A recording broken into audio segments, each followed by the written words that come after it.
പെയ്യുമെന്ന മുന്നറിയിപ്പുണ്ട്. അപ്പോൾ ജാഗ്രത പാലിക്കേണ്ടതാണ്. ഇത്തരത്തിലുള്ള നാശനഷ്ടങ്ങളൊക്കെ തന്നെ പലയിടത്തും സംഭവിക്കുന്നുണ്ട്. ശക്തമായ കാറ്റിലും മഴയിലും വൈദ്യുത പോസ്റ്റ് റോഡിലേക്ക് വീണു. ഇടുക്കി മൂലമറ്റത്തിന് സമീപം 7-ാം മൈലിലാണ് അപകടം ഉണ്ടായത്. കാർ യാത്രക്കാർ രക്ഷപ്പെട്ടത് തലനാരിഴയ്ക്കാണ്. വിവരങ്ങൾ ജെയിൻ എസ് രാജു നൽകും. ജെയിൻ, ഇടുക്കിയിൽ പരക്കെ അതായത് നേരത്തെ വന്ന അലർട്ട് പ്രകാരമാണെങ്കിൽ പലയിടത്തും ശക്തമായ കാറ്റുണ്ടാകും, മഴയുണ്ടാകും എന്നൊക്കെ അറിയിപ്പുകൾ വന്നിരുന്നു. ഇപ്പോൾ നാശനഷ്ടം ഉണ്ടായത് ഏതൊക്കെ മേഖലയിലാണ്? ഇലക്ട്രിക് പോസ്റ്റ് ഉൾപ്പെടെ പതിച്ചത് എവിടെയാണ്? പ്രതീക്ഷ, ഒറ്റപ്പെട്ട ഇടങ്ങളിൽ ശക്തമായ മഴ ഇടുക്കിയിൽ ലഭിച്ചിട്ടുണ്ട്. മൂലമറ്റത്താണ് ഒരു നാശനഷ്ടമുണ്ടായത്. അവിടെ ഇലക്ട്രിക് പോസ്റ്റ് കാറിന് മുകളിലേക്ക് മറിഞ്ഞു വീഴുകയായിരുന്നു. ഈ വാഹനത്തിൽ 4 പേരുണ്ടായിരുന്നു. പക്ഷേ 4 പേരും പരിക്കുകളൊന്നുമില്ലാതെ രക്ഷപ്പെട്ടു എന്നുള്ളത് ആശ്വാസകരമായിട്ടുള്ള ഒരു കാര്യമാണ്.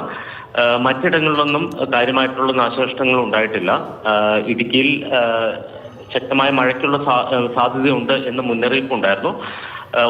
ഒറ്റപ്പെട്ട ഇടങ്ങളിൽ മാത്രമാണ് ശക്തമായ മഴ ലഭിച്ചത്. അതിൽ പ്രധാനപ്പെട്ട മേഖല എന്ന് പറയുന്നത് മൂലമറ്റം 7-ാം മൈൽ ശങ്കരപ്പള്ളി മേഖലയാണ്. അവിടെയാണ് ഈ അപകടമുണ്ടായത്.